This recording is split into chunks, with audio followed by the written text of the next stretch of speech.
Hello, everybody. I'm Toby Shifsky. I'm the Vice President of Real Estate Education at Kaplan Real Estate Education. And today we're here for our Real Expert webinar. This is a series where we bring in experts from all over the country to talk about different disciplines, different opportunities within the field of real estate. And today we have a very special guest. Our special guest today is none other than Garry Barnes. Garry, hello to you. Hello to you. Thank you very much. I'm honored to be here. Oh, very good. Listen, everybody, if you want to take down Garry's information, I will try to put this screen back up at the end, but it's pwpartners at msn.com. If you need to reach Garry, he's made himself available to all of you as an expert. And Garry, today we're going to be talking about transitioning to commercial real estate. And there's a lot of hubbub and there's a lot of fervor about commercial real estate right now. But before we get into that, what I really want to do is I kind of want to make sure everybody knows who you are. And I'm going to give a little bit of a background about Garry. So if we could do this, I am going to bring up Garry's bio, which I have right here at the tip of my fingers. So Garry is a unique individual. He comes with a wealth of knowledge. So Garry is a multifaceted professional, right, with experience. You advise clients, Garry, on the sale and purchase of privately held businesses, financial services, aviation, which would probably be for another day, and real estate.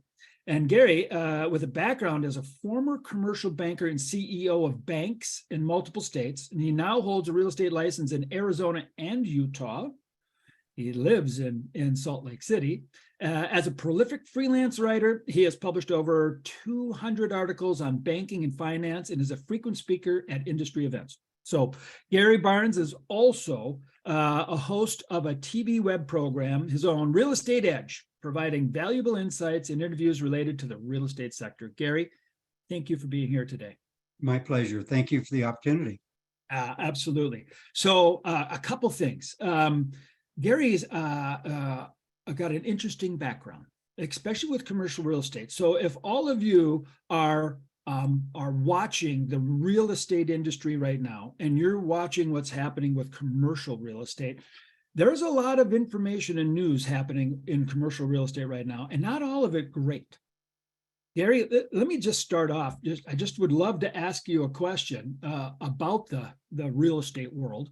What do you think is going to happen in the world of commercial real estate with where we're at with these commercial buildings, remote workers working from home, not coming back to the office space?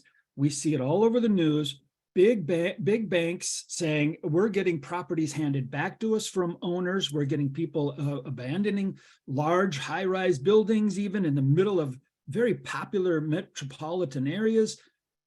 Where are we at in the world of commercial real estate when it comes to where are we at in the world of commercial real estate right now? Maybe we can just give an overview of what you think the situation is. Well, in a single word, I think we can kind of summarize the commercial real estate industry as, quote, uncertainty. There are many positive fundamentals with the industry, but at the same time, there are some wild cards. For example, it's estimated that over the next 5 to 7 years, there is over $2 trillion of commercial real estate that has to be refinanced. Now, some of those properties will not have an issue. I'm sure they will just sail through the vetting process, but there will be others that cannot meet the test. And those properties conceivably could end up on the market.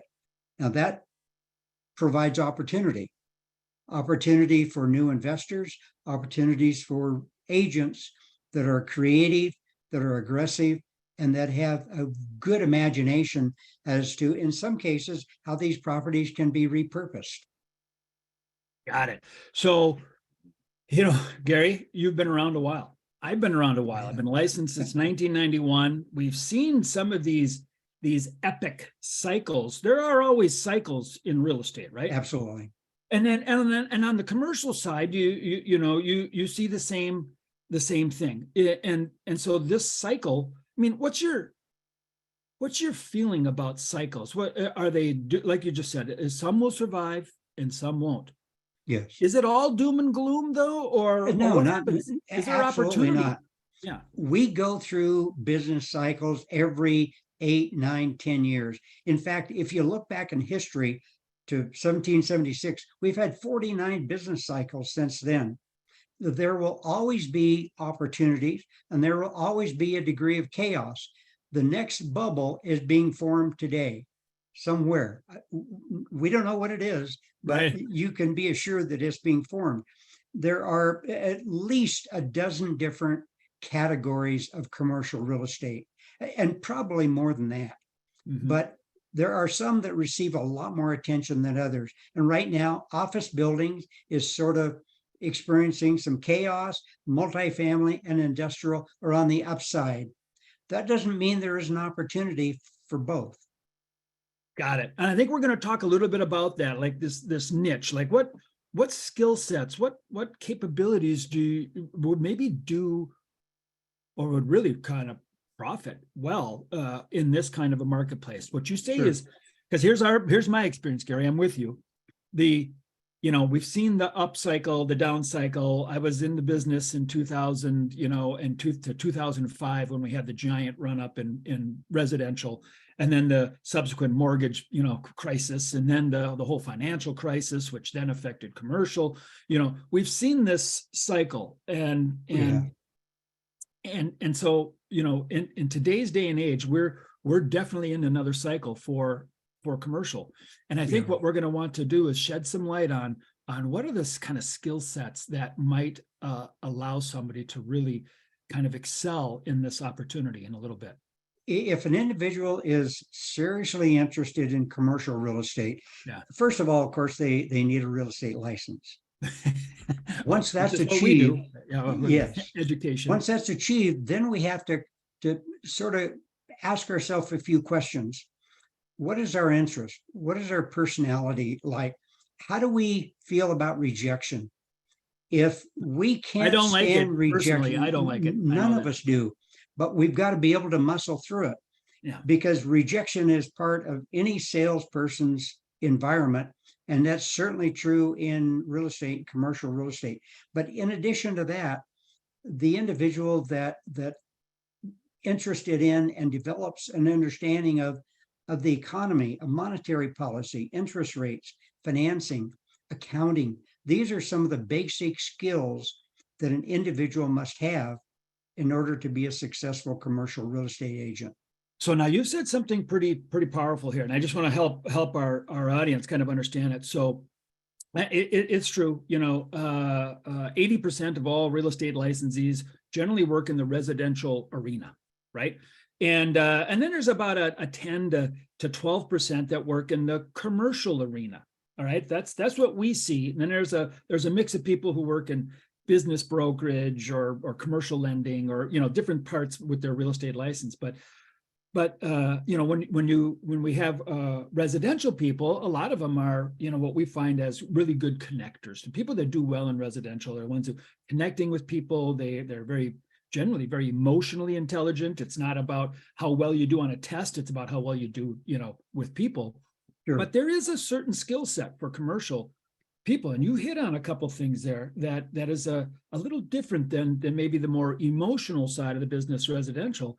And it's more of an analytical side. It's more of a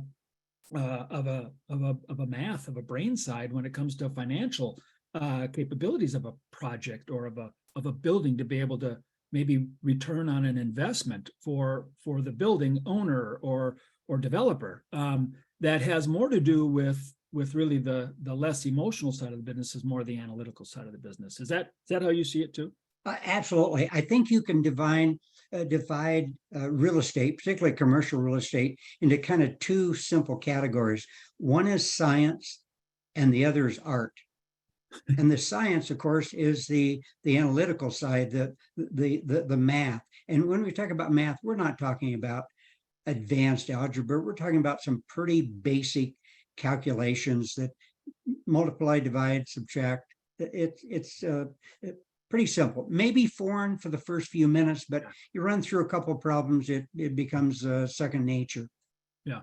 Well, I tell you, the math, I'll tell you right now, math scares 70% of the students we see. Indeed. 70% of the students we see overall for licensing come in and they are deathly afraid of math. And I know there's some people on. In fact, I'm going to ask a poll question real quick right now. Everybody, this is your chance to play along. I'd love to have you answer this poll question so we know exactly who's in the audience so we can talk right to you. And let me go ahead and launch it. And once again, these polls are anonymous. Nobody's going to see your name tied to it. And so go ahead and answer freely and honestly, and because we'll be able to give everybody a little something out of this 30-minute webinar.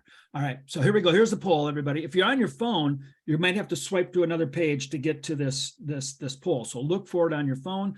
But otherwise, go ahead and answer the question on the poll question.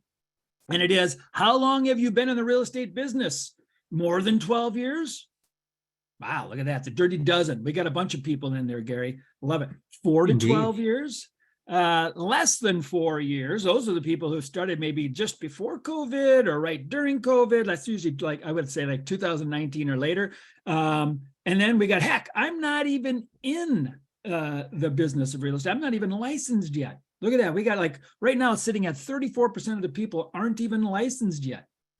All right, so let's go ahead. We got about 3 more seconds on this poll. Finish it out, everybody, and then I will share. I always share the results of the poll for everybody. All right, here we go. Ending poll now. I'm sharing the results. You should be able to see the results, everybody. Look at that. 19% are more than 12 years. That's a pretty big crew here. Love that. 16%, 4 to 12. Less than 4%, 32. Now, I did these timeframes for a reason, right? I mean, I'm looking at more than 12. Those people have been around as long as we have, Gary. They've been through a couple cycles. So when you say the cycles, they're experienced. Hey, and you people who've been in the business 12 years, make sure you're sharing your thoughts in the chat too, because we'd love to have your brain be a part of this. And then 4 to 12 years, you guys are like in Goldilocks land. That's like the perfect run up. My gosh, you had a nice run there. And then less than 4 years, you've seen crazy town, right? That's since pandemic, essentially. And then those people not even licensed yet. I'll tell you what, I'd love to be in your spot right now if you're not even licensed, because Gary's exactly right. Opportunity. Change brings opportunity. Those that see it, those that understand it, those that have the skills to capitalize on it, do. So we're going to talk a little bit more about that as we go on. All right. So I think I've stopped sharing the results. I think we're in a good spot. And I think I was talking about just before I went to it, it was opportunity. We've got enough to talk about. So Gary, let me ask you this. If you were going to be breaking into the real estate industry right now, right? How would you do that? If this is for the people who are, they're in licensing, or maybe they're in commercial, or they're in residential and they're thinking about commercial, how would you break into it right now? A couple of things. First of all, we'll assume that they're licensed, or soon will be. They have had that talk with themselves. They're comfortable with those things we talked about rejection, understanding the economy, interest rates, et cetera.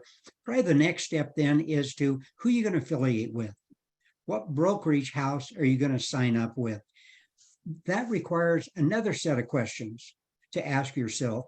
What are your expectations? What are your needs? What do you require? Things like commission split. What is the brokerage internet presence? Where are they located? What kind of facility do they have? Most importantly, what kind of training do they have? We can be in the real estate business 10, 20, 30. We can be in the real estate business 100 years. We will never be experts.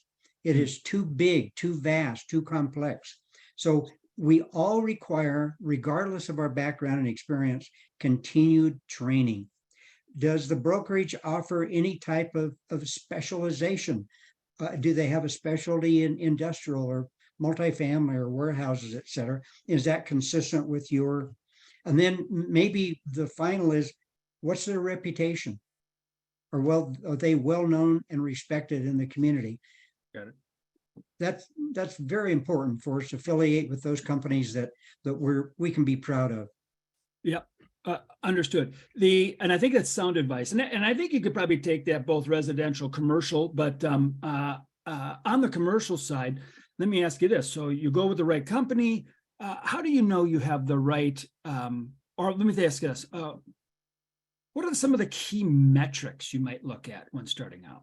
I mean, you've been in Sure. banking, you've got the numbers, you've got, performance stuff. What are the key metrics I'm looking for when I'm On any commercial property, perhaps arguably anyway, the most important is the income that it generates.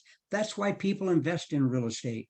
Commercial real estate is to generate revenue, a profit of some kind. So perhaps the maybe one of the most important is being able to identify the net operating income. And quite simply, that's all the potential revenue minus all expenses except debt service. So NOI is really important. Then the next step is to identify, does the NOI generate sufficient revenue to pay the debt? And that's called the debt coverage ratio. And that's a pretty simple calculation. It's the NOI divided by the annual debt service. And it'll come out somewhere, hopefully more than one. One simply means that it will meet debt service, but no surplus. no You really want that number to be in the 1.25 range, plus or minus. 1 to 5, as in 1 to 5 or 1.25? 1.25. Thank you for clarifying that. Yeah, And yeah. that simply means that for every dollar, you have 25 cents in spare. So, and that is designed to cover unforeseen changes in the market. And there are two or three others, if you'd like me to take time to talk about them. Yeah, no. What I want to do is just kind of give a flavor of it. So I know we have a bunch of people here who have been in commercial for years and years and years. And we have a bunch of people who are just starting out. And if what Garry just said about, NOI and debt coverage and service, and this 1.25 number, which says if I invest $1, I really got to get $1.25 back at the end. So I got this 25 cents of income margin that we can, yes, right, that we can operate with. exactly. If that appeals to you, you're in the right category. You're in the right branch. You're moving to the right way. And it's an interesting thing. And Garry, I have a question for you. And I know we haven't talked about this before, but I do see kind of a tendency for commercial licensees, people who are disciplined in the commercial market. Do you see a difference in the amount of men or women in the business? Like, I know that on the residential side of the business, the National Association of Realtors says 56% of all licensed agents who are realtors are women. Is there a basis or even anecdotally a thought about the commercial side of the business? I can share with you what's been my experience. I provide training to a number of major commercial houses that are national in scope in different states. I sort of concentrate on Utah, Nevada, Arizona, and California for the most part, other states in the West. I would say, based on my experience, I probably see more men in the industry than women. But that just could be unique to the training opportunities that I'm affiliated with. There is no doubt in my mind that in terms of performance and success, there is no difference. I think that's the key point where I was getting to is I do personally see more men on the commercial side than women traditionally, although I can tell you that gap is closing rapidly. It is, in my agree. perspective. Yeah. And I don't do a ton of commercial, but I do see that gap closing and quickly. So I don't think the same barriers that maybe were perceived, decades ago are the same as where they are today. In fact, some of the most powerful movers and shakers I see these days are women, which I think is a beautiful thing. I think it's a balance that is needed, and I think there's opportunity there. So I just wanted to make sure and put that kind of out there for everybody to understand that the opportunities are there. And let's talk again about these opportunities, because I know people are looking at niches. Garry, how are people going to compete? How are you going to capitalize on opportunities? We have big buildings sitting 50, 60% vacant. big office buildings in urban areas, and you talk about opportunity, what are the skills that somebody could excel with? What is it in a character that you think is going to help people to capitalize on opportunity? If I'm sitting here and we've got hundreds of people on this thing, how do they, what should they be looking at for their skill set, and who's going to do well in this next market? That's a great question, and it is not there's no scientific answer to that. Perhaps the easiest approach is, what are your interests? Within all of us that are interested in commercial real estate, there are 2 or 3 areas or segments that we sort of gravitate to. In some cases, that might be multifamily. In others, it could be recreational. It could be construction, could be retail, whatever that is. If you gravitate to that particular area, that's where you should emphasize. Now, that doesn't mean you can't have more than one interest, but office buildings, in my view, offer an incredible opportunity, but challenge. What are the office buildings going to be used for tomorrow? If they're not occupied by offices, and many of them will not be. Well, just one possibility is to convert them into condos and or housing. That's just one possibility. I've read that certain malls are being repurposed after they're closed. The only limitation to these market adjustments, if you will, is imagination. Creativity, right? And a real estate agent with a good imagination, think outside the box. Our progress, our true progress, comes after we leave our comfort zone. That's where great opportunity and success is, not necessarily within our comfort zone. You know what? I think that's a great point. So the whole kind of flavor of the commercial cycle, and really any real estate cycle, is understanding where you're at in a cycle, understanding what those forces are. Mm-hmm. But really, it rewards the bold. It does. But it really rewards the creative, and those that can see, 2, 3, 4 year line of sight on what's going to happen within that industry. I think of those people who have been sitting here, and you got 12 plus years in the industry.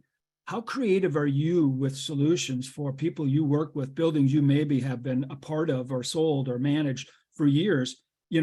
How do you see creativity playing into capitalizing on opportunity?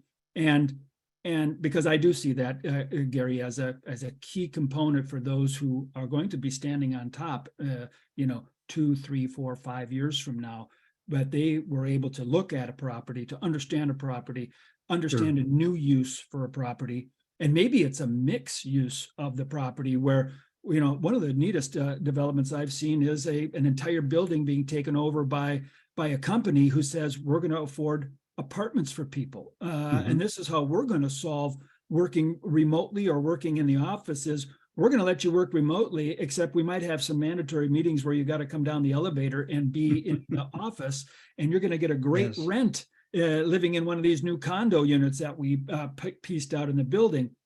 Super interesting, converting entire floors to, athletic and activity centers for their employees. Kind of a whole nother way of thinking of solving the problem.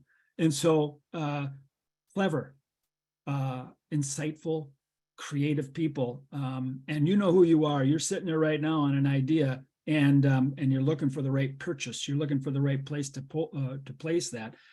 Those are the people I've seen through the years who got ahead of it. They were bold, they made a move, and they did well. I think you're absolutely right, Toby. There are two characteristics, probably among many, that will set you apart from the competition. And number one is creativity, and number one is discipline to stay the course. Yeah. And the question is, what's the course? Well, the course is whatever it is you've defined, but it has to be in writing. It has to be in the form of a business plan, and it has to be measurable and quantifiable. a business plan that is not measurable and quantifiable is just a set of wish. It's a wish list. You can only have you can't manage something if you can't measure it. Yeah. So creativity and discipline are those two innate qualities within us that will set us apart rather from all the competition. And as a former commercial banker for 30 years, I'm pretty short on the creativity side. Well, let me do this. I'm going to ask another poll question, Gary, and this is for Okay. everybody. I want you to play along again because you've heard some stuff. I'm really interested. Where do you think the most opportunity in commercial real estate will be over the next 3 years? Let's do this. Take a look at this poll. I've just launched it. Do you think it's going to be in multifamily rentals? Do you think it's going to be in industrial? Do you think it's going to be in office space? Or do you think it's going to be in retail, right? Gary just talked about malls being converted to different uses. Where do you think the opportunity? You can only pick one of these, but go ahead. And I just really interested. And then we'll save these results and we'll bring them out of the vault, 5 years from now, and we'll see exactly, where we finished up. It looks like we have an overall overwhelming winner so far. We'll give it about another 5 seconds, everybody. Go ahead, take a look at the poll. Where do you think the most opportunity in commercial real estate will be over the next 3 years? Here we go. 3, 2, 1. I'm going to end the poll and share the results. Overwhelming winner is multifamily rentals, looking at 56%. And you may be right. You may be right. Maybe some of those office spaces, like Gary said, get converted to a residential, get converted to condos, get converted to apartments. Or maybe it's this ultimate business headquarters that has everything in it that I talked about. Industrial, 14%. It looks like the bloom may have come off of industrial, Gary. I know it's hot right now, but office space, looks like the hottest place. But maybe maybe it is. Maybe there's a rebound. And then retail is at 13%. So I think the loser here is retail. I think people are feeling that's going to feel the ultimate kind of squeeze in the end. All right. What do you think of those results, Gary? Does that surprise you? Well, I think it's really interesting. For the most part, I agree. There are a couple of wild cards that I see in here. Number one, multifamily has been strong for many years, and we are a nation of overbuilding. Here's what happens: developers overdevelop, builders overbuild, bankers overlend. We have a bubble. It crashes. 20 minutes later, we've forgotten about what happened to us in the past, and it starts all over again. I think we're nearing the end of the multifamily run. Oh. Now, I don't think there's any immediate danger. I think we're solid for a year or so, but I do think that industrial still has some strength, and I think we will see some, for lack of a better word, resurgence, creative thinking of office space. Yeah. There is too many dollars, too many opportunities, and frankly, too many square feet just to be saying, well, that's history. Some creative people will make large fortunes out of applying what they have come up with in repurposing some of these buildings. Well, Telus agrees with you in the chat. If you agree with Gary, go ahead and throw it in the chat, because I tend to agree. I tend to think the hardest hit.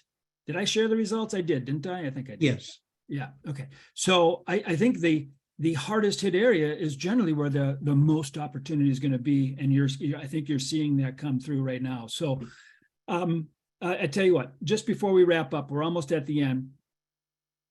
Commercial real estate, right? What other professionals are involved in the commercial real estate transaction? Because maybe it's not just a commercial real estate agent being the licensee, but there's other things around commercial real estate that are attached to that entire business. And Gary, what are some of those other fields, just to give people an idea of the scope of an excellent question. And to be a successful commercial real estate agent requires, as they say, a community. We are not in this alone. This is not a silo. There are dozens of other disciplines. For example, there are property inspectors, contractors, attorneys, surveyors, insurance agents, environmental engineers. I mean, the list just goes on and on and on. And let's not forget our peers, our associates, other real estate agents. There's a host of other title companies, appraisers, Oh, yeah. just a non-ending list.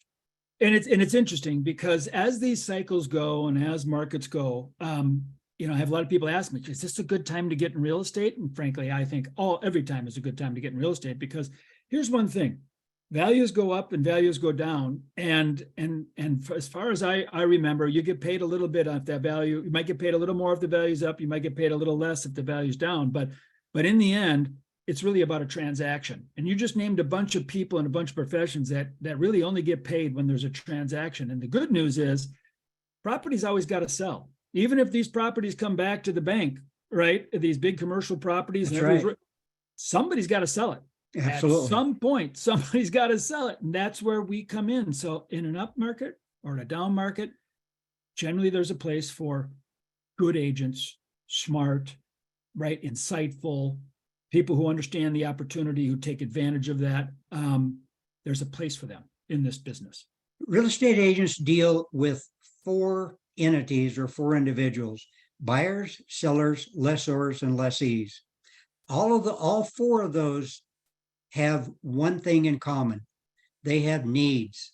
It's a good real estate agent will identify your customer and then identify their needs.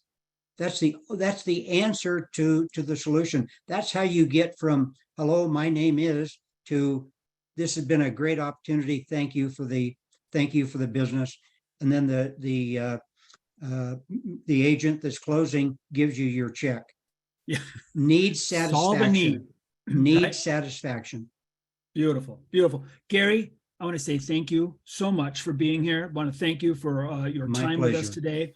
And I want to thank everybody for being a part of it. Once again, thank you for being a real expert, everybody. And we'll talk to you again soon. Great. Take care, everyone.